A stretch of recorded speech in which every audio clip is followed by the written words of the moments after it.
A person who thinks all the time has nothing to think about except thought. He loses touch with reality. A good servant, but a bad master, and lives in a world of illusion. And all so-called civilized people have increasingly become crazy and self-destructive. Welcome back to Sledgehammer Horror, guys. I am Ken Sledge. And I'm Ashley Sledge. And let's talk horror. Today we're doing our verses on The Fog 1980 versus 2005. We're going to tell you about some things we like about each film, some things we dislike about each film, and then we're going to verse them against each other and decide which one we like the most. So let's get to the OG.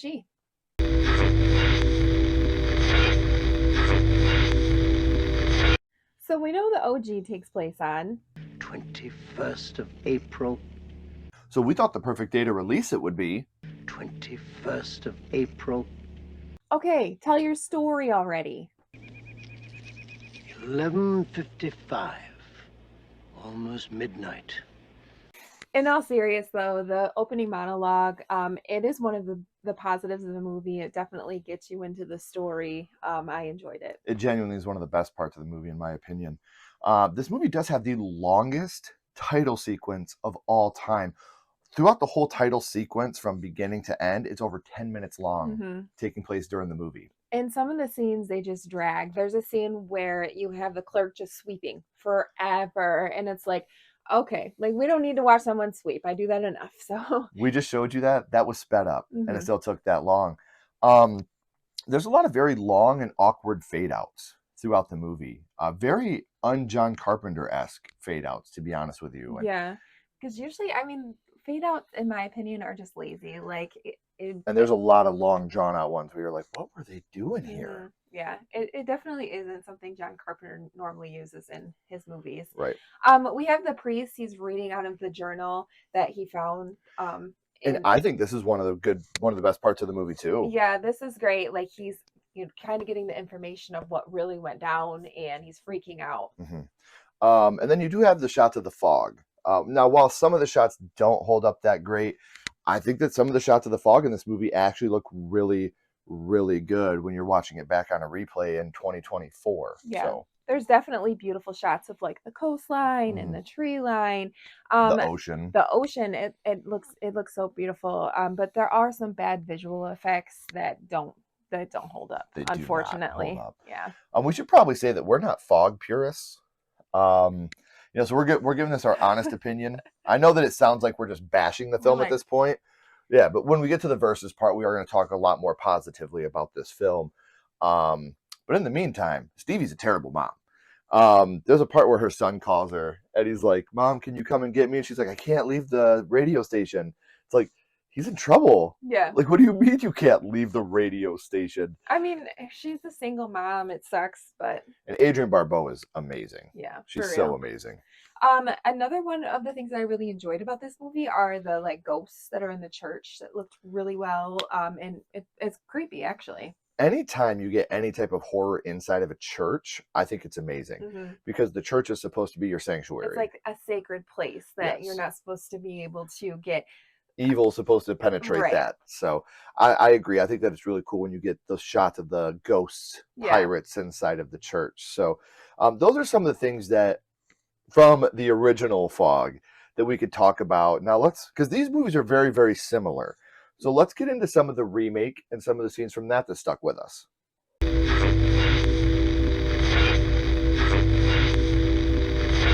So the opening of The Fog 2005, you have the ship on fire and it's like chaotic and people are on fire and they're jumping into the water. It actually looks really good. It's like a practical fire stunt. And you're like, okay. Yeah, it does not look bad. Yeah. And then it goes from bad to worse. We actually get some dogs that die in this movie. They actually went there. They didn't do that in the OG, but in this one, they try to pull on your heartstrings pretty early, and they kill off a dog pretty quickly. Why you gotta kill a dog? Yeah, kill the people. Leave the puppies alone. They did nothing to you. And then you get the ghost boat when they're on the seagrass, and it just like crests the fog. Yeah. I don't know. This is a shot that I really liked. Like, I wouldn't go as far as to say I'm a fan of this movie, but I thought this shot was awesome. Yeah. Another thing that I really liked about this movie was Elizabeth's visions. I don't like the payoff of it, but when you have her having I'm having these dreams and they're very vivid dreams. I liked the idea. The idea was very, very good. Mm-hmm. I thought it was gonna go somewhere else. Me too. But I wish it would have. Yeah, me too. Elizabeth, she is watching back a video that they had made when they were on the seagrass. Trying to prove that Spooner didn't kill anybody. Yeah. Like that's the whole goal here, is to prove that Spooner didn't do it, and then she magically falls in the water and it ruins the tape. It. Okay, Elizabeth. Yeah. Klutz. What I do like is klutz. What I do like is when there's a scene in the movie where a hairbrush just catches on fire. Mm-hmm. And when it does, it burns these symbols into the pictures that are all around it. And I think it looks really good. I like, again, I like the way that it looks. I like the way that the symbols are like literally burned into the pictures. I think it's a really cool part of this movie. Mm-hmm. Then you get this line. Blood for blood. A couple times throughout Times. this movie. Yeah, it's like it's kind of overplayed a little bit, but at the same time, it's like, all right. The execution of this scene, I get it, but yeah, we're not going to talk about it in the verses because the scenes are so identical when you have the dead body come into life, but it looked a lot better in the original. That's all I'm going to say. One scene that I really do like in this movie that we didn't get in the original is when the son, Andy, is running from the fog, trying to make it back home because he's been out on the beach, and he's trying to run away from the fog before the fog gets him. And I really like the scene. I think it looks really, really good. It's kind of terrifying, like thinking about a Yeah. fog just moving in on you that fast, and you don't know. He can barely get away. Yeah, for real. And then you have flashbacks of like what really happened with the this people town. actually dying from the boat and what really aspired. Yeah. So what happened was they celebrate the founders of this town every year. We'll come to find out they lied. The founders of the town are bad people. And they lied and they burned the boats. They killed the women and children that were on those boats. They took their money. To, everything. Like they were just, savages, essentially. And these people celebrate them every year, not knowing how bad it truly was. Speaking of fire, we have the mayor getting lit on fire. Yeah. Another scene that shocked me. I didn't see it coming, but I think, again, looks really good. It's not a terrible CGI fire stunt, so I can live with this one. Now, this is where it gets a little hairy. When Elizabeth kisses the main ghost guy. Pirate dude thing. Yeah, I was like, what? We're going to really talk about this more in the verses. Yeah, but it's...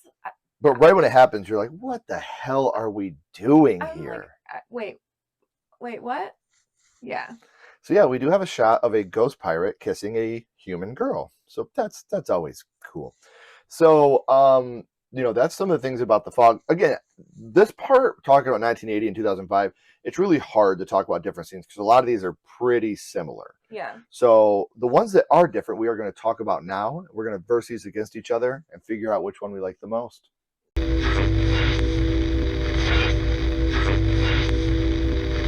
So if we're going to be versing these against each other, we got to figure out which one we like the most. And that always starts with the cast. So of the two, which cast did you prefer? I have to go with the OG. I love my girl, Jamie Lee Curtis. We have Tom Atkins. We have Adrienne Barbeau. They're all in their younger years. Even Janet Leigh makes an appearance. Janet Leigh, yeah. So I agree with you. I'm going to go with the OG. Now, the remake I didn't think had a terrible cast. You had Tom Welling, Selma Blair. You did have some good names in there, but you can't top the classics for us. Yeah, so for real. I'm going to go with the original as well. So in the original, you have Nick, played by Tom Atkins, picking up a random hitchhiker, which is Elizabeth. Yes. But in the remake, Nick and Elizabeth are a couple. She's been out of town for a while. She's come back into town. He finds her hitchhiking. Hey, stranger. So of those two, which storyline did you like the most? I'm going to go with the remake just because I guess it makes more sense. Like they know each other. They know each other's backgrounds. And yeah. I'm going to go with the remake as well, just because it makes it more personal. I know I didn't sound too enthusiastic just now, but it does make the story more personal for each other. So while we're sticking with that, in the original, Nick doesn't know Stevie. Tom Atkins does not know Adrienne Barbeau. But in the remake, they hooked up while Elizabeth was gone. So of those two, which one did you like more? I'm going with the OG. We don't need all this triangle love and all this extra, stuff in it. Like, why do they have to hook up? It doesn't make any sense to me. It's more personal, so I'm going with the remake. Like I said, it's more personal at that point. So I think it makes him a better person for just wanting to help out like a random stranger. She left. So in the original, you have the priest finding the journal, digging deep into it, finding out what happened with the town. But in the remake, it's Elizabeth that finds it after she falls into the water, and we lose the tape proving Spooner's innocence. So which of those did you like more? Again, have to go with the OG. I like how it kind of just like the brick falls and then it falls. He finds it in the wall. It's more mysterious that way, and he is going through it and reading all this stuff. Yeah. Especially with the way this movie ends, I'm also going with the original. Yeah. I don't like.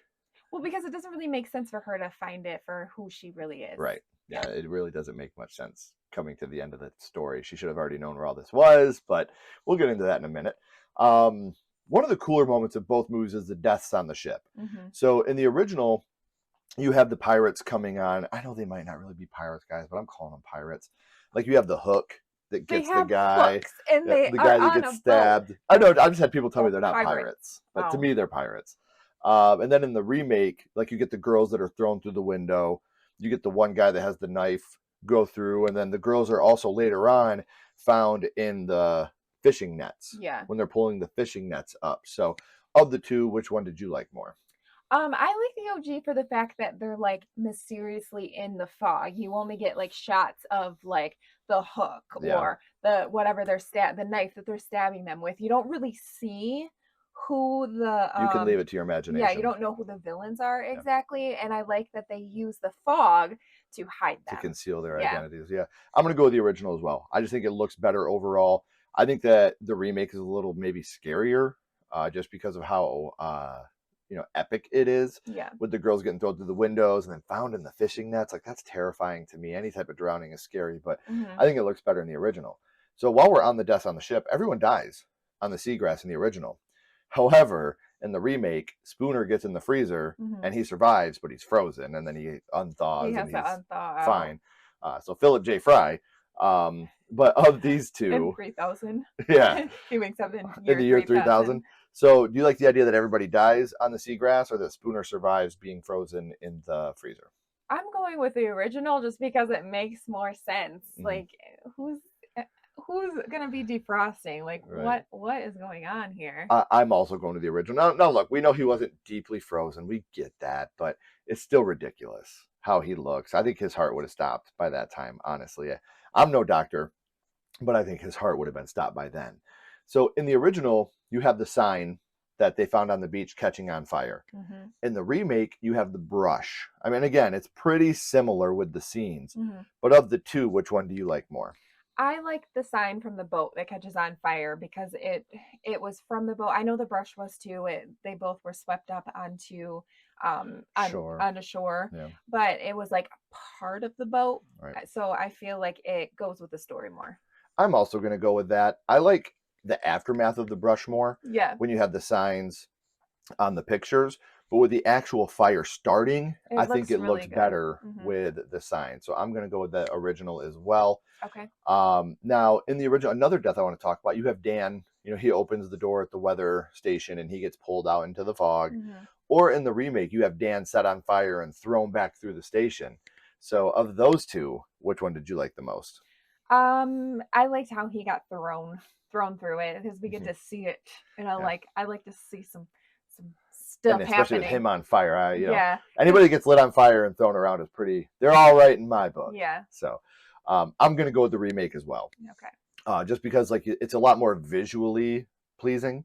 So I'm gonna go with the remake on this one. Because we like to see people hurt and burning, and just in movies. I want to go home. So another thing, we were talking about kills. You have Mrs. Corbett's in the original. Again, pulled into the fog by the pirates. So I'm going to keep calling them pirates. Stabbed just slightly off screen. And then in the remake, you have Aunt Connie. The ghost hand comes up and grabs her, and then she slowly starts to deteriorate into nothing. Of those two, which one did you like more? I kind of like the sink kill, where Aunt Connie just deteriorates. Like she, I guess, burns alive because he's hot. He's hot. I don't know. But I like how he comes up through the sink. I like the idea of the remake. I like the execution of the original better. I don't like the visual effects of her turning into nothing. I thought that it looked a little wonky, But the idea-wise, I like the remake more, but I'm going to say for sake of argument, because of how it looks, I do like the original more for this one. So Stevie goes through it a little bit. In the original, she's climbing up the lighthouse. She gets stabbed by one of the pirates. And then in the remake, she gets in the car crash, flips down into the water. That's kind of the big bad thing that happens to her. So which one is more important to you, the stabbing or the car crash? I'm gonna go with the stabbing. Even though car crashes and like being in water is super terrifying, but I don't know. I like. She's surrounded when Yeah. she's stabbed. It's scarier, I guess. I don't know. It's not necessarily scarier because being thrown into a lake and not being able to get out of your car is like a big fear of mine. But yeah, I'm just gonna go with the OG. See, I'm gonna go with the remake. I like the car crash scene. It's a little ridiculous, like with the fog coming in through the vent, and then her hitting the semi and getting, trampled into the water. But I am gonna go with the remake on this one. Now, okay, here's where nobody wins, in my opinion. In the original, the ghosts dissipate or stop because they touch the golden cross, and the gold kills the ghost. But in the remake, Their gold that was melted. yeah, that was their gold. But in the remake, they go away because they kiss Elizabeth, and you find out that she was one of them, and she's also a ghost, apparently, that was reborn, but now she's back to being a ghost and going with them. How the fuck did Deborah Hill and John Carpenter agree to produce 2005? I don't know. But which one of these endings is least bad to you? I guess the golden cross. Because the Elizabeth ghost thing, I just confused. I don't know. That just took me out of that movie. Like, yeah. So I'm gonna have to go with the Golden Cross, even though that was a really silly way to. Yeah, I'm gonna go with the original as well, and I completely agree with you. I think it's goofy. I think it's ridiculous, but it's better than her being kissed by a ghost and turned back into a ghost, and they're like, "Never mind, we're gonna leave now because we got the girl that we wanted." A little ridiculous. But then when you get to the actual ending of the movie, you have the ending of the priest getting killed, ? By a pirate ghost. So I guess they didn't go away with touching the gold. Or the remake when you have, him taking it out and Nick throwing the journal back into the water so it can sink to the bottom, never to be seen again. So but everything floats back up. Yeah, they all float down there. Of the two endings, again, which one is least bad for you? I'm gonna go with the OG. Because I don't know why. It felt like both these movies, the ending was just like, I don't know, just do this. Yeah, because I guess you didn't really see it coming. You thought they were dead, and you thought that gold really got them, but didn't. I'm gonna go with the remake just because it's more logical to me. He goes out, he wants to get rid of the evidence of the ghost that stole his ghost girlfriend, and so he goes and throws the journal back into the water. Apparently, so dating's tough these days. Yeah, apparently. So if you've been keeping track at home, that gives me 7 points for the original and 5 points for the remake. And I have 9 points for the original and 3 for the remake. But as always, these are just certain scenes. That doesn't encapsulate the entire film. So of the two films, which one do you prefer, the original or the remake? I have to go with the OG on this one. For one, the cast. I love my girl Jamie Lee Curtis. Mm-hmm. I love Tom Atkins, Adrienne Barbeau. Mm-hmm. And there's a lot of visually pleasing things that I like on it. I like the kills. I think it's more mysterious. So I'm going to have to go with the OG. I'm going to go with the original as well, just for the sheer fact that it's less goofy. I'm going to be completely transparent. I don't think a lot of people are going to like this take, but I'm not a fan of either one of these movies, honestly, guys. I got mad respect for them. I know especially the original Fog has a huge following, and people really, really love this movie. Yeah. A lot of respect to you guys. I'm really glad there's an audience for this movie. I hope there continues to be an audience grown for both of these movies. Neither one was really for me. But if I was going to have to sit down and watch one of these films, I would go with the original as well. So let us know down in the comments, guys. What do you think of these films? Which one of the two is your favorite and why? And now it's been 14 years. Would you like to see them try to continue this story? Maybe another remake, or maybe even like a different type of telling of the Fog? Let us know. We'd love to get your guys' opinions. But if you haven't already, thank you for watching. Please make sure you like and subscribe. It helps to build the channel more than you know. And follow Sledgehammer Horror on social media. Our links are down in the description as well. But until next time, keep talking horror, Stay who you are. and we'll see you guys soon. Bye, guys.